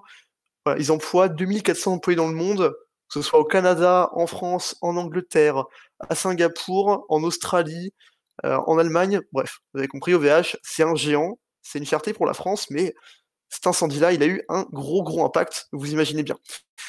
Donc dans la nuit du 9 au 10 mars, ça a été un peu la panique, notamment sur les réseaux sociaux, parce que certains de leurs clients, en fait, ont perdu gros dans cet incendie. Beaucoup se sont exprimés, certains, même ayant omis de faire des sauvegardes de leurs données, se retrouvent dans une galère pas possible. À cet instant-là, en fait... Pardon? Excuse-moi, Julien, Petite erreur je sur me suis trompé. Pas de souci, pas de souci. À ce moment-là, en fait, quand l'incendie se déclare, et quand en tout cas il est maîtrisé, on a du coup le premier site qui est entièrement ravagé, un site qui est ravagé partiellement. Et là, du coup, OVH, forcément, prend une décision sur ces 4 sites de Strasbourg de tout couper, par mesure de précaution. Et voilà, là, c'était un peu la panique pour tous les clients d'OVH, pour ceux qui avaient vu en fait leurs instances, leurs données, leurs sites down en fait, inutilisables, parce qu'ils ne savaient pas encore en fait où étaient hébergés leurs serveurs et s'ils allaient pouvoir récupérer leurs données. C'était le cas notamment du jeu Rust, de divers cabinets d'huissiers qui avaient perdu une partie de leur mail, un truc assez terrible. Même le site DataGouv du gouvernement, qui a été remis en ligne quelques heures plus tard, était hors service. le site d'Esri France, du Centre Pompidou à Paris, du Krebs Rhône-Alpes, de la Fédération des médecins de France, l'Office du tourisme de Colmar. Bref, vous l'avez compris, OVH, ça contrôle la moitié, enfin des 2 tiers de l'Internet français, donc c'était vraiment la panique. Alors forcément, par chance, certains ont pu avoir un backup avec des sauvegardes qui a été faites au préalable, ou alors en fait leurs serveurs n'ont pas été endommagés par les flammes. Par contre, pour certains, c'est la débandade. On prend le cas du jeu Rust, qui est sûrement bien connu. Voilà, une partie des serveurs européens ont été en fait totalement perdus à jamais, aucun backup disponible ailleurs. Bref, c'était la galère. Sachant qu'OVH quand même propose des solutions préventives pour prévenir de ces cas, même s'ils sont assez rares, des solutions préventives auxquelles du coup on souscrit certains de leurs clients avec des sauvegardes dans un autre data center, à d'autres endroits. Mais par contre, voilà, pour ceux qui n'avaient pas de backup, totale perte des données, et ça peut être pour une entreprise dévastateur en fait. L'importance des data à l'heure actuelle, c'est notoire. Alors directement, forcément, OVH a réagi face à la gronde de tous ses clients. Ils ont mis en disposition des ressources alternatives, certains autres serveurs dédiés et décalés dans leurs différents data centers, notamment à Roubaix et à Gravelines. Le PDG d'OVH, Octave Klaba, s'est beaucoup exprimé sur le réseau à travers des longues vidéos pour expliquer un peu la situation.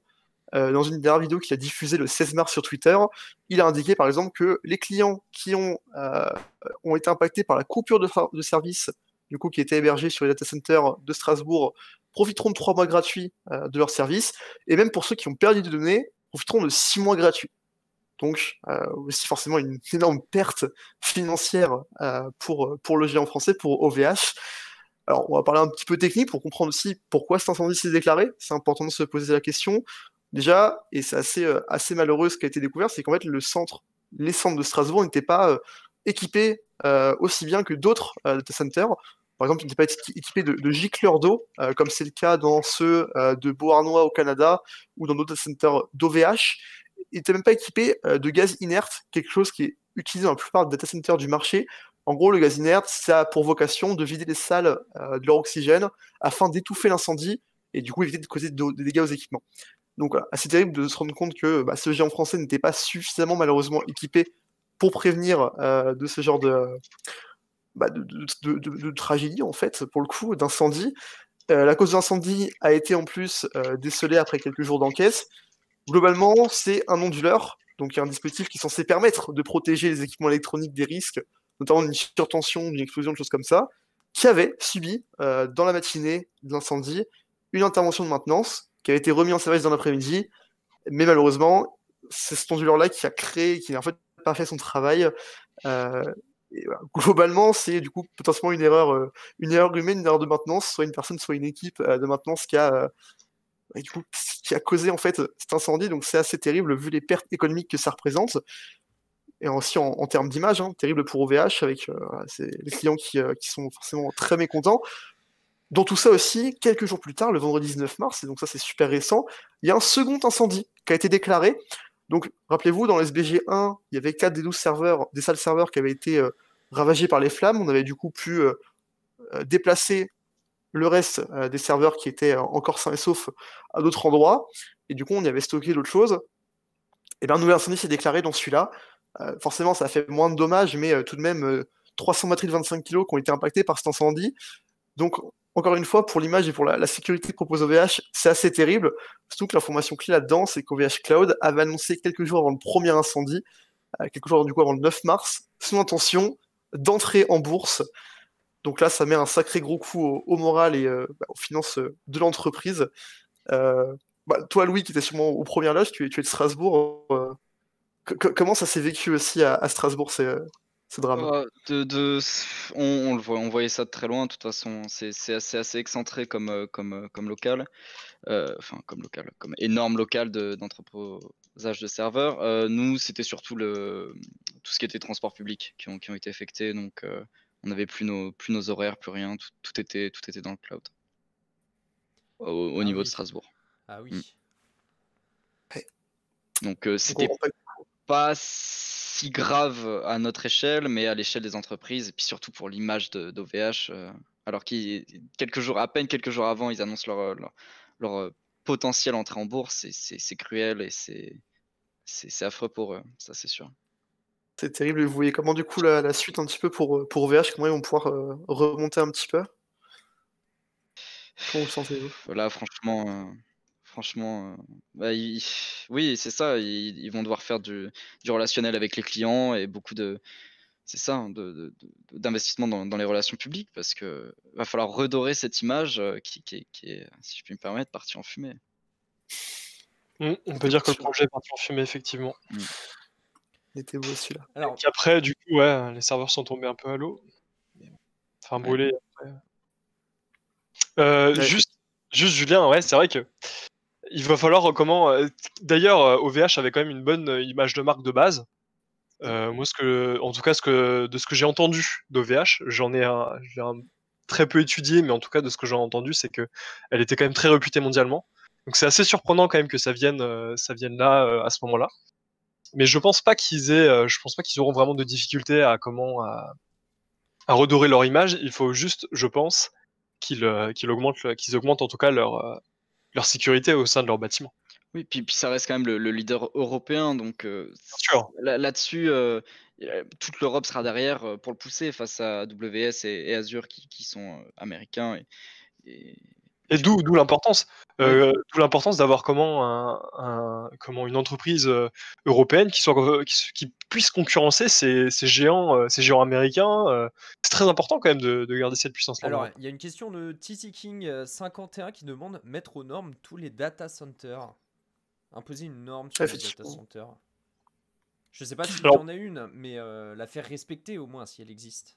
Il y a toujours des normes de toute façon, donc là, Mhm. là on l'a vu, c'était une sorte d'erreur humaine, l'équipe de maintenance, donc là-dessus, les normes étaient sûrement respectées, surtout vu l'importance que ces centres ont. Ils ont quand même, le trafic complet européen, dans leurs serveurs, donc là-dessus, ça doit pas plaisanter. Mais oui, ils étaient sous-équipés et puis il y a eu un problème humain, donc là-dessus, c'est sûr qu'il dans tous les cas, il y a quelque chose à faire.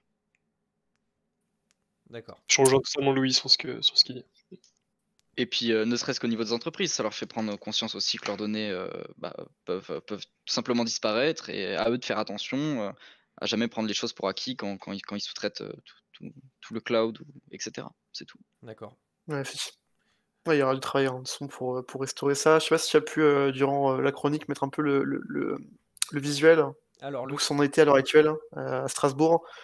Il y a des news quotidiennes qui arrivent sur comment se portent les centres, si on a pu récupérer les données, si on peut les rallumer. Attends, je me suis encore trompé de transition, excusez-moi, mais non, mais je Aïe. suis seul régisseur, c'est très compliqué. Alors, redémarrage, c'est bien celui-là, Julien? Hop, on va C'est avoir le retour. celui-là? Ouais, effectivement, c'est ça. Voilà, ça, on a une news un petit peu quotidienne. Ils avaient prévu de relancer du coup le 1 aujourd'hui. Il faudrait que je regarde du coup si ça peut être mis en place. Voilà, donc le 2 est totalement hors d'usage et celui, ça va avoir des coûts financiers hein, de perdre autant de place et du coup beaucoup de manque à gagner pour l'entreprise. Donc on va voir hein, aussi comment ça évolue dans les prochaines semaines. Espérons qu'il n'y ait pas un nouvel incendie qui se redéclare, hein, parce que voilà, ça fait déjà 2. Donc on disait mais avec un moindre impact, mais c'est assez terrible. Hein. Il va falloir retravailler à fond sur ces normes côté d'OVH. Très bien. Hop. Un petit dernier mot pour finir. Alors, il y a Capitaine Flamme qui nous dit au final, centraliser autant les données, ça peut avoir des conséquences négatives. Ouais, c'est dangereux. Il faudrait avoir des copies en oui. fait. Des copies des données. Des copies, oui, puis c'est sûr, hein, il suffit d'un incident et puis ça part, c'est Mais fini. non, mais comme disait Julien, ils ont quand même anticipé ça, mais ils l'ont mis dans leur tarif derrière. Hmm. Donc en fait, finalement, ils le savaient de base. Ils le savaient déjà à la base que s'il y avait un pépin technique, qu'ils allaient perdre toutes leurs données. Rust en a fait d'ailleurs les frais. Oui, il me semble. c'était un pari perdu en fait. Voilà, c'est un peu un pari Exactement. perdu, mais pour payer un peu moins cher, donc ce qui est normal. Mais moi, je pense pas que OVH n'ait pas anticipé ça. Ils n'ont peut-être pas anticipé le fait qu'il allait vraiment avoir un incendie, mais en tout cas, dans les clauses du contrat qu'ils avaient fait signer, voilà. Oui, le problème est inhérent aux entreprises, c'est sûr. Enfin, Bien le sûr. problème, enfin, à terme, le problème venait que ces entreprises n'avaient pas pris l'assurance pour garder Ouais. les données. Bien sûr, après, c'est vrai que on peut partir dans l'hypothèse que s'ils hébergent autant de sites, ils devraient quand même avoir une sauvegarde générale, ce genre de choses-là, parce que bon, c'est quand même hyper important. Notamment le site du gouvernement, DataGouv, voilà, c'est pas non plus des sites à négliger. Donc il faudrait qu'ils aient déjà eux une restauration incluse. Et ce sont Ne vous inquiétez pas, ceux- pour DataGouv, ça a été assez rapide, hein, la remise en place. Ils avaient aussi des données hébergées à d'autres endroits. Pour des sites super importants comme ça, forcément, le Bien travail est sûr, fait. voilà. Très bien. On va passer aux good news tout de suite. Let's go.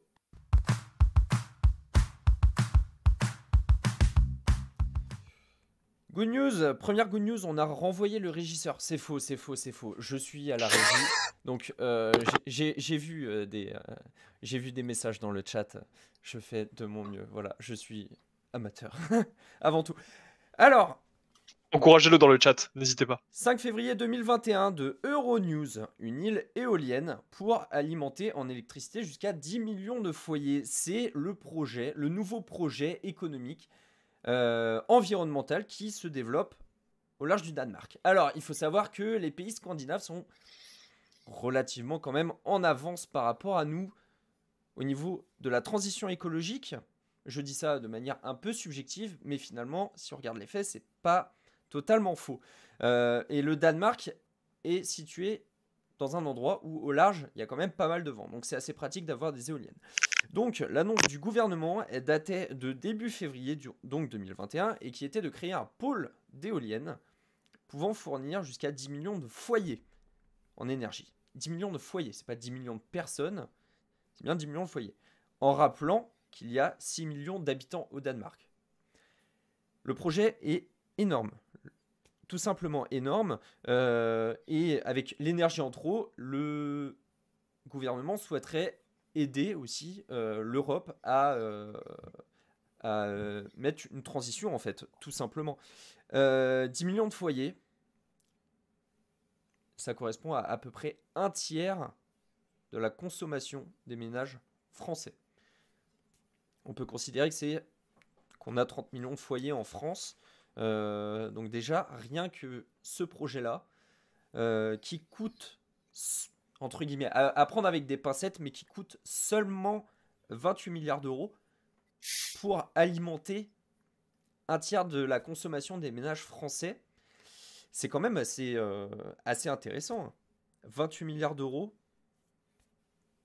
pour une énergie renouvelable, pour un tiers des Français. On fait un petit x3, ça fait 84 milliards pour l'ensemble des ménages français. Le projet semble intéressant. Après, derrière, à voir. Par exemple, premier point faible qu'on peut observer, il n'y a pas de date de début des travaux. Donc, pour l'instant, bah, c'est un projet seulement. Mais alors, est-ce que ce serait une bonne solution? Ça, je la pose à vous, chers invités intervenants, mais également à vous dans le chat. Est-ce que pour vous, ce serait une bonne solution dans la transition énergétique? Et peut-être relever des points faibles. Oli, Louis, Julien. Peut-être quelque chose à dire là-dessus? Sans vouloir vous prendre au dépourvu, évidemment. Hein. Le point fort, hein, surtout, c'est, je pense, au niveau de la place disponible pour faire ça. Hein.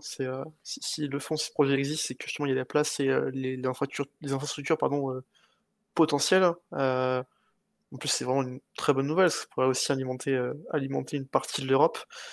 Donc à voir, espérons que ça puisse même en partie voir le jour. Mais voilà, c'est toujours intéressant de voir aussi ces pays scandinaves qui ont tellement d'avance sur nous dans cette matière-là. La régie encore. La régie encore. Excusez-moi. Mais on est sur les bonnes nouvelles, effectivement. Ouais, voilà. C'est un beau projet qui est intéressant. Une bonne avancée pour le développement durable. Après, les éoliennes au large de l'océan, est-ce que c'est beau à voir? Je ne sais pas. Voilà, ça pose ce genre de questions-là. Mais c'est sûr que ce serait beaucoup moins polluant que des usines à charbon. Et bon, c'est quand même un investissement de base, ça peut créer des emplois, effectivement, mais bon. Étonné que tu n'aies pas sorti les usines à charbon et les centrales nucléaires. Mais non, les centrales nucléaires, je pense que ça, là-dessus, c'est une bonne chose, les éoliennes. Mais il faut pas oublier qu'on a quand même les centrales nucléaires en France. est-ce qu'on a vraiment besoin de l'éolienne et de tous les coûts que ça peut entraîner derrière? Ça, c'est une Alors, question. C'est un autre alors débat. je suis d'accord avec toi, Louis. Sache que pour moi, dans un premier temps, je pense qu'il est important de garder le nucléaire et qu'on fasse la transition énergétique avec le nucléaire. Parce que c'est la seule source d'énergie pour moi qui est. Enfin, en tout cas, pour moi, c'est une opinion très personnelle à l'instant T, qui fait que je pense que c'est ce qui peut nous. C'est l'énergie la plus viable, on va dire, la plus comment, écologique qu'on ait pour cette transition écologique vers d'autres énergies plus renouvelables. Pour rebondir, par rapport à ce qu'a fait l'Allemagne avec l'Atom Hosting, bon, là, ils sont obligés d'acheter de l'énergie à la France, mais derrière, ils sont en train de développer tout leur réseau éolien, etc. Donc là-dessus, ils auront un avance sur nous à terme. Mais pour le moment, sur le court terme et le moyen terme, l'éolienne, c'est bien, mais c'est long. C'est long et ça coûte cher. Après, moi, je suis pas fan personnellement de l'éolien. Je suis pas fan. C'est sûr que c'est une belle énergie, je pense, en tout cas, au niveau de la mer, ça peut être très intéressant. Mais moi, j'ai toujours un peu j'ai un peu, enfin, c'est très marrant de mon prof de technologie qui disait qu'on essayait de faire des énergies renouvelables avec des éoliennes, alors que les éoliennes elles-mêmes ne sont pas recyclables, donc c'est ça qui m'a fait beaucoup rire. Mais je trouve en tout cas que c'est pas. Je pense qu'il y a mieux en termes de développement durable, même si il n'y a pas 36 000 façons de faire de l'électricité. Il faut faire tourner un alternateur. Et comment on fait tourner un alternateur? C'est soit avec notamment le vent, l'eau. Alors justement, on a Scout toujours qui nous demande, je crois qu'il est difficile de stocker l'énergie créée et surtout de transformer en fait l'énergie. Alors ce qu'il faut savoir, c'est que l'énergie, notamment toute l'énergie qui est développée sur le sol français, mais même partout dans le monde, c'est de l'énergie qui est débitée, s'il y a un surplus, il n'est pas stocké, il est perdu directement. Donc le stocker, ça coûterait énormément d'argent et on a beaucoup de mal à le stocker. Puis les batteries, on voit les batteries, le coût des batteries au lithium, la pollution que ça Voilà. entraîne derrière. C'est énorme, donc, c'est énorme. À voir. Mais oui, et j'apprends qu'il y a des éoliennes sous-marines qui utilisent les courants marins. Oui, super intéressant, ça pourra amener un débat prochainement potentiellement pas, ce sujet. Pourquoi pas. Ça vous intéresse beaucoup dans le chat. Et quelles conséquences pour les habitats des animaux marins? Mais c'est ça en fait c'est ça aussi que je voulais dire, c'est que l'écosystème derrière, est-ce qu'il ne va pas en pâtir? Il faut l'intégrer dans un mais bon, c'est comment il faut faire des choix. Ouais. C'est ça qui est difficile en fait, c'est que si on fait une implantation humaine, le problème c'est que c'est sûr que écologiquement derrière ça va avoir des impacts. Ok. On va passer à la deuxième bonne nouvelle, donc on parlera aussi, qui est très intéressante. Alors, la deuxième bonne nouvelle, Uber reconnaît à ses chauffeurs un statut de travailleur salarié, une première, publiée dans Le Monde le 17 mars 2021. On sait que, pour resituer un petit peu le contexte, les entreprises telles que Deliveroo, Uber Eats, donc une filiale, ce sont des chauffeurs et des livreurs dans des situations de travail difficiles. On va employer le mot difficile, mais c'est voire pire que difficile, avec très peu de protection. Et là, en fait, ça se passe, on se recentre sur l'Angleterre. Voilà. C'est pas à l'échelle européenne ou mondiale, c'est vraiment l'Angleterre. Les chauffeurs et livreurs avaient accès, en tout cas les chauffeurs de Uber avaient accès quand même à une forme d'assurance maladie ainsi que de congés parentaux. Mais récemment, il y a eu une défaite de Uber face à la Cour suprême, donc qui est la plus haute juridiction britannique, et une reconnaissance des chauffeurs en tant que travailleurs, ce qui leur accordait quand même énormément de droits aux yeux de la loi. À l'origine, les chauffeurs, que ce soit dans Deliveroo, Uber Eats, on prend les mêmes exemples à chaque fois, c'est en fait, ils sont embauchés en tant qu'auto-entrepreneurs. Ce qui fait qu'ils ont aucun accès à toute forme d'avantages sociétaux, en fait, d'avantages de société. Social. Oui, voilà. Ils sont pris en tant que auto-entrepreneurs et en tant que ils sont embauchés. C'est leur entreprise qui est embauchée. Enfin bref. Et donc voilà, il y a une défaite de Uber face à la Cour suprême. Derrière, on a Jamie Haywood. Et ça, c'est très amusant. Le PDG de Uber qui dit c'est un jour important pour les chauffeurs du Royaume-Uni. en gros qui voulait dire que ça marquait un pas en avant pour les droits de ses employés. Donc on peut dire que la veste s'est retournée très très vite quand même pour faire face aux médias. Et donc cette idée n'est actuellement en place que pour le Royaume-Uni, mais l'entreprise regarderait marché par marché comment elle peut faire évoluer son modèle. Mais ça reste quand même un grand pas. Ça reste quand même un grand pas. Alors, et voilà, en fait, ça soulève un nombre de questions assez impressionnant. Jusqu'où on peut aller, tant au niveau sociétaire que sociétal, pardon, que au niveau géographique. Compliqué, hein. Qu'est-ce que vous en pensez Ouais. Compliqué, mais aussi une grande victoire de ces personnes. C'est sûr que c'est un métier voilà, qui est compliqué. Il y avait pas d'aide. Il y avait pas d'aide. Donc là-dessus, en soi, c'est un pas en avant. Après, est-ce que c'est déclinable sur toutes les sociétés type Uber, tout ça? Je sais pas. Tous les, tous ces travaux vraiment d'auto-entrepreneurs, etc. C'est une bonne question. Comme on peut parler aussi d'Airbnb. Airbnb, l'Uber de l'hébergement. Est-ce que les personnes qui prêtent leur maison, etc., doivent aussi avoir des aides ou toutes ces choses-là? Enfin, c'est sûr que c'est déclinable à l'infini. C'est pas pareil qu'une personne qui va livrer des courses ou qui va conduire une personne à gauche ou à droite, ça c'est sûr. Mais ça pose vraiment une question sur ces statuts que sont ces entreprises telles qu'Airbnb, Uber, Deliveroo, etc. Ça va être intéressant de voir un peu l'évolution parce que, voilà, ça c'est en Angleterre, ça vient, directement des travailleurs aussi qui avaient, convoqué un petit peu la justice, la Cour suprême pour, demander plus de droits.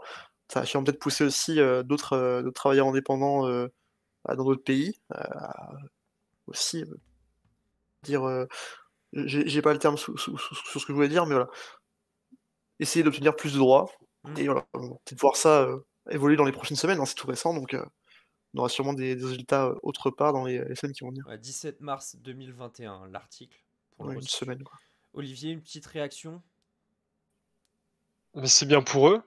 Moi, je pense que c'est une avancée sociale pour eux et il faut qu'ils se battent pour ça. Mm. Parce que bon, là, c'est pas une entreprise qui est, comment on va dire, qui s'en sort mal, Uber. Hein, donc, bon.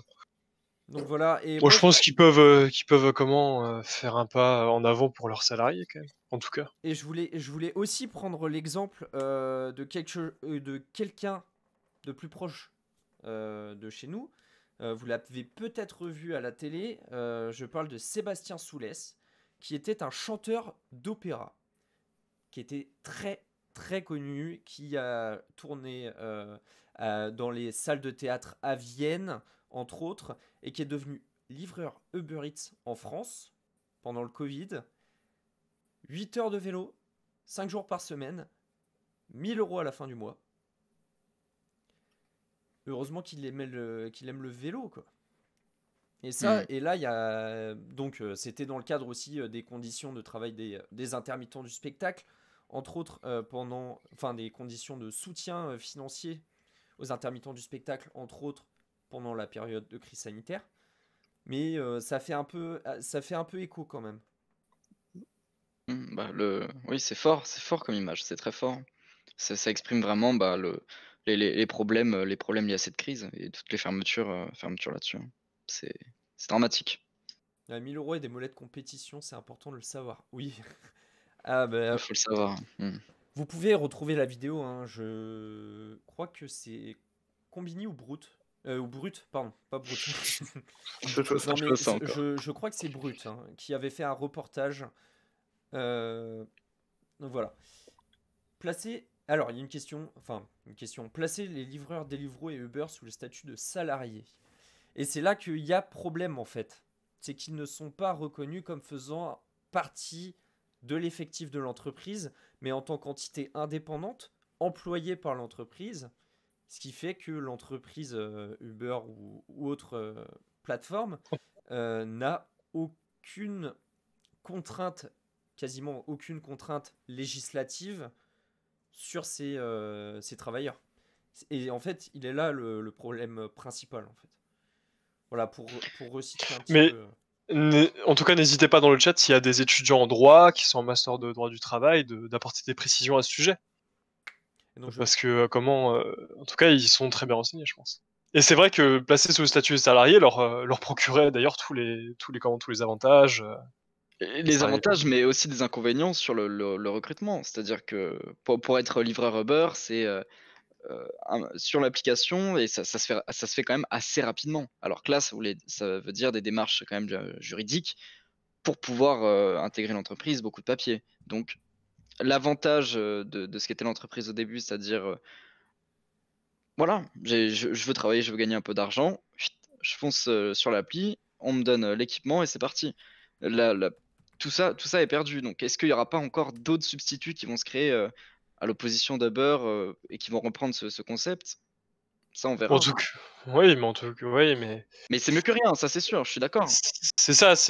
En fait le problème, c'est le statut précaire, hein, quoi. C'est le statut précaire. C'est ça le problème. C'est pour ceux qui en vivent. C'est ça le Oui, c'est problème. sûr, c'est sûr. C'est ça le problème. Parce que bon, quand on est, je sais pas, je dis une bêtise, mais si on est étudiant et qu'on fait un peu de beurre à côté, bon, ça peut être bénéfique. Mais si on fait ça à temps plein, c'est vrai que bon, il y a intérêt à avoir, il y a intérêt à être un bon coureur cycliste, je pense, pour pouvoir faire une paire de courses. Alors, pourquoi est-il si compliqué Pour des d'obtenir livreurs. une telle victoire pour les pays face à Uber? Pour gagner l'affaire, il faut avant tout pouvoir payer. Alors, c'est un petit peu plus compliqué que ça, en fait. Nous ne sommes pas légistes, hein. Nous ne sommes pas les mieux placés pour répondre à cela. Mais si on reprend un petit peu la base de la loi du travail et de la juridiction du travail qu'on a vu au début, euh, le problème c'est qu'il n'y a pas En fait, légalement, c'est Oui, il n'y a pas de autorisé. législation. Voilà, c'est ça. C'est ça. C'est trop récent, c'est trop flou et ils surfent comme ils l'ont fait depuis le début d'Uber sur le petit flou juridique qu'il y a là-dessus. Et ce qui s'est passé en Angleterre va sûrement créer une jurisprudence là-dessus. Et Est-ce qu'il voilà. faudrait pas créer un nouveau statut pour Ah, ses complètement. employés? Effectivement. Et là, C'est ce qui va se passer. est-ce qu'il ne faudrait pas Totalement, créer ouais. un nouveau statut pour ses employés? Ce serait une des solutions. C'est ce qui va se passer. C'est ce qui va se passer. Si ça s'est passé en Angleterre, ça se passera en France, ça se passera en Europe. Et il y a une jurisprudence maintenant. Maintenant, c'est établi, il y a une jurisprudence, donc ça se fera. Alors, je suis en train d'essayer En de théorie. retrouver la vidéo en question. En tout cas, il y a un commentaire intéressant de Picky Punk qui dit D'ailleurs, ça j'aime bien coûterait la plus fin. cher à l'entreprise en France car il devrait cotiser pour les retraites, serait taxé sur le versement d'un salaire, là où on est moins taxé pour un contrat Ah oui, sous-traitant. complètement. Bah, c'est ça, c'est la technique, entre Bien guillemets, sûr. et la stratégie de Beurre. Oui, Donc, finalement, c'est pas l'entreprise qui va payer. oui, Ce sera le voilà, consommateur. voilà. C'est tout. Oui, au final, c'est assez facile, hein. Ça coûte plus cher, on monte le prix. Enfin, Oui, mais voilà. après, je pense que Uber peut se permettre de payer, on va dire, peut-être un peu plus d'impôts au vu des bénéfices qu'ils font. Moi, je pense que ça ferait pas de mal, en tout cas, de donner un peu plus de sécurité à leurs salariés. Donc voilà, Et surtout, pour voilà, vous, après, bon. pour vous permettre de retrouver la vidéo en question, qui était un super reportage, je vais tout faire pour la retrouver. On la publiera, enfin on publiera son lien sur nos réseaux. Donc ils vont s'afficher très rapidement, très bientôt les réseaux. Et donc voilà, c'est terminé pour cette émission du 24 mars. Donc voilà, point d'exclamation, réseau, et le Wizbot est parti se coucher apparemment. Donc voilà. Voilà, c'est bon, c'est reparti. Ah, j'ai très mal écrit réseau, je crois. C'est ma faute. Merci beaucoup, messieurs, pour avoir participé à cette émission. Merci beaucoup à Louis, Bah, surtout. Alors, merci surtout pour l'invitation. merci Je vous beaucoup, remercie. Louis. Louis, juste, j'ai une dernière petite question pour toi qui est Oui. revenue souvent dans le chat. Il y avait la question de que représentaient tes posters derrière. Ah, Elle est revenue 3 ou 4 fois. bon, bah, il faut le dire. C'est une chaîne YouTube qui s'appelle Kurzgesagt. C'est une chaîne de vulgarisation scientifique et donc il y a un poster de l'autre côté, forcément, d'une Dyson Sphere, c'est-à-dire une sphère qu'on mettrait autour de la planète, enfin du Soleil, pour avoir de l'énergie limitée. Bon, voilà, c'est de la science-fiction, c'est de la science. Kurzgesagt sur YouTube. Et voilà, c'est là où j'ai pris mes posters. Donc voilà, super. Merci beaucoup, merci à tous, merci à vous, le chat, d'avoir participé. J'ai vu qu'à un moment, on était 11e émission de Talk Show France. Voilà, Eh bien, c'est très pas bon. mal. Très N'hésitez pas à cliquer sur le bouton suivre la chaîne. Je crois c'est suivre ou follow. Je sais pas, on a tendance à tellement C'est le cœur. C'est le cœur. englishiser les noms. Donc voilà, le petit bouton follow, l'objectif ça va être 50. Voilà, 50. Ce Et sera bienvenue l'objectif. en tout cas à Capitaine Flame. Voilà, et à tous Pour les autres. Nouveau Coup d'Heure. Et à tous les autres, ouais. Merci beaucoup d'avoir assisté à cette émission. Merci d'y avoir participé aussi. On le rappelle, l'objectif c'est vraiment de discuter, d'échanger de problèmes socio-économiques. On se retrouve dans 2 semaines pour une nouvelle émission. Même jour, même heure, même port, peut-être. Voilà. On vous souhaite une agréable fin de soirée à tous. Merci encore à vous, messieurs. Et un grand merci vraiment à Louis qui a bien voulu débattre ce soir avec nous. Mais avec grand plaisir. Je vous remercie à vous. C'était Merci super. beaucoup. Bonne soirée à tous et au revoir.